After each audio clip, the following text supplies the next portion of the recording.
Qui n'a jamais rêvé de se libérer de toute responsabilité? Qui n'a jamais voulu croire à ce fameux « ce n'est pas de ma faute » que l'on se répète si souvent? Qui n'a jamais imputé ses malheurs à une force supérieure?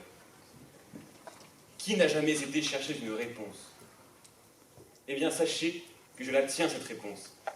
Cette réponse est une doctrine qui estime que ni la volonté, ni l'intelligence humaine ne peuvent modifier le cours des événements, le cours de votre vie, car cela relève de la métaphysique et de l'inconditionnalité. Je parle bien sûr de la fatalité. À mon tour maintenant, c'en est assez de ces bêtises, surtout que je n'ai rien compris. J'ai l'impression d'entendre le discours d'un perdant, d'un défaitiste, essayant de rejeter la faute sur le destin pour fuir ses responsabilités. Tu n'es qu'un froussard, dont les malheurs bien trop grands ont brisé le petit cœur. Je ne tomberai pas dans l'explication existentielle bien trop simpliste de ton discours. Je vais vous montrer, moi. Vous allez voir, je vais vous prouver que la plus belle prérogative humaine n'est autre que le libre arbitre. Le libre arbitre, c'est l'autonomie, la puissance, la force et surtout la liberté. En somme, le pouvoir de choisir, c'est vous, c'est votre parti pris, c'est votre choix et c'est par là même votre existence. Alors, libre arbitre ou fatalité? À vous de choisir, mais moi, j'ai déjà ma petite idée. En voilà de belles paroles, belles mais naïves. Je peux vous assurer que le libre arbitre ne touche pas un seul membre de la famille humaine. Tout est une question de nécessité, de détermination et de contraintes irrémédiables. L'éducation nous enlise dans une routine toxique à laquelle on ne peut échapper. Jump, cette si belle sonnerie que nous avons pourtant choisie, est là pour nous le rappeler à chaque instant. On nous propose des choix qui ne font que renforcer cette tragédie. Travailler, manger, dormir. Voilà en quoi se résume notre soi-disant liberté. Tu parles d'éducation. Mais si elle n'existait pas, notre existence se résumerait à un être de chair ignare de toute connaissance de son monde. L'école nous inculque des valeurs. On nous donne des clés pour forger notre avenir, élargir nos possibilités d'action et surtout échapper à cette routine toute tracée à laquelle l'homme est tant confronté. Penses-tu sincèrement qu'il soit impossible de fuir cette routine? D'ailleurs, qu'est-ce qui te retient de tout arrêter? Dans l'adaptation cinématographique du roman Into the Wild de Jon Krakauer, réalisé par Sean Penn, on a un pur exemple d'un individu brisant cette routine. C'est Christopher McCandless. Élève brillant, il décide néanmoins de quitter son futur supposé radieux qui l'attend pour partir sur les routes, suivre son instinct et répondre à l'appel de l'aventure. En prenant la décision de vivre au jour le jour, à la manière des globetrotters, il nous montre ici qu'avec notre volonté, notre libre arbitre, on peut briser ce manque de liberté que tu signalais précédemment, comme si tu la convoquais à la barre. Les globetrotters, à d'autres, je ne vois rien d'autre que des ânes. Ils tournent en rond, sûrs d'atteindre une liberté. C'est en fait une sorte de déterminisme. Nos actions humaines sont liées à des événements antérieurs. En somme, la tragédie de ton quotidien est due à tes erreurs passées et tu ne peux rien y changer. Tiens, par exemple, Oedipe. S'il y a un personnage qui incarne la fatalité, c'est bien ce personnage de la mythologie grecque. Dès sa naissance, on lui prédit qu'il tuera son père et qu'il couchera avec sa mère. Vous l'aurez vu venir, on ne fait pas sa part au destin. Oedipe, malgré les précautions de ses géniteurs, n'échappe pas à la prédiction. Il tue son père et épouse sa mère. Finalement, la seule liberté d'Oedipe, c'est de se crever les yeux lorsqu'il se découvre prisonnier de son terrible destin. Mais ne rions pas tant d'Oedipe, car il incarne le malheur qui frappe tous les hommes, le déterminisme. Le déterminisme.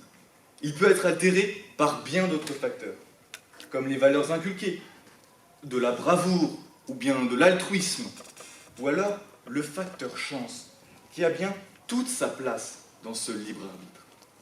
La mort ne se soumet ni au destin, ni au déterminisme. Tiens, en Ukraine, le sanctuaire de la mort par excellence en ce moment même. Certains ont bien choisi de retourner dans leur pays natal, au péril de leur vie, pour sauver les leurs, par amour pour la patrie. Cela relève bien de leur libre arbitre en somme. Mais justement, quand les hommes sont confrontés à leur fin inévitable, vers qui crois-tu qu'ils se tournent? Vers la rationalité de leur choix? Non. Devant l'inéluctable, l'homme se tourne toujours à des forces qui le dépassent. Regardez, aujourd'hui en 2022, le pourcentage de jeunes croyants en Dieu n'a jamais été si haut. Grâce à qui? À la Covid et à Poutine, évidemment. À l'époque de nos grands-parents, on se plaignait de marcher 10 km le matin pour aller à l'école. Et qu'en est-il de notre adolescence? Nous affrontons une pandémie mondiale et une crise nucléaire. Les signes sont là.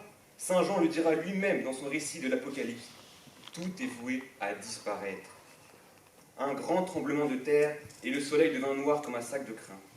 La lune entière parut comme du sang et les étoiles tombèrent vers la terre. Ainsi, nous disparaîtrons tous. Et cela a été écrit depuis les premiers jours de notre venue sur cette terre. Pourquoi devrions-nous croire la parole d'un homme mort depuis des millénaires? Moi, je crois en la science, en la connaissance et le savoir que nous avons accumulés et qui nous permettent aujourd'hui d'influencer nos vies. Les travaux d'Eugène Wigner, scientifique reconnu, se basant sur les lois de la physique pour essayer de mieux comprendre notre façon de vivre, le montrent. La conscience est la réalité ultime. En gros, une huître avec un QI t'offre toujours une paix. Tu vois? Donc, la compréhension du monde, c'est la solution pour entrer en terre de liberté. Et la réflexion est gage de notre évolution. C'est génial ta théorie. Pourtant, si je te dis que même cette évolution était déjà écrite, peu importe les événements et tes choix, tout est déjà inscrit sur le grand rouleau du destin. Je te présente Jacques le fataliste de Diderot et sa théorie du grand rouleau, ce grand parchemin où tout semble prédéfini, nous soumettant à une vie prédéterminée. Tiré du dialogue philosophique Jacques le fataliste et son maître, la lenteur à laquelle se déroule ce parchemin retarde l'inévitable. Le terme de l'aventure, l'issue fatale, la fin des fins, la mort.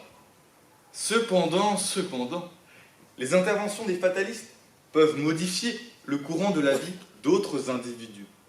C'est là où on devient du libre arbitre. Mais qui sait? Qui sait? Peut-être que les hommes d'un autre temps parviendront à triompher de la mort qui ne tuera plus. Voici le projet de Alcor Life Extension Foundation, qui conserve 181 corps dans le froid. C'est la cryogénisation. Ils espèrent que les avancées de la science permettront un jour de les faire revivre. Pour l'instant, tenons-nous-en à Einstein. Nous aurons le destin que nous aurons mérité. Alors, votre vie est-elle déjà toute tracée? Ou comptez-vous combattre ce destin à la manière de Ragnar Lodbrok ou de Luffy dans One Piece? Cependant, faites attention. Chaque minute qui passe est possiblement votre dernière. Votre parchemin va peut-être, à l'instant où vous sortirez de cette salle, s'arrêter, et ce, pour toujours. C'était écrit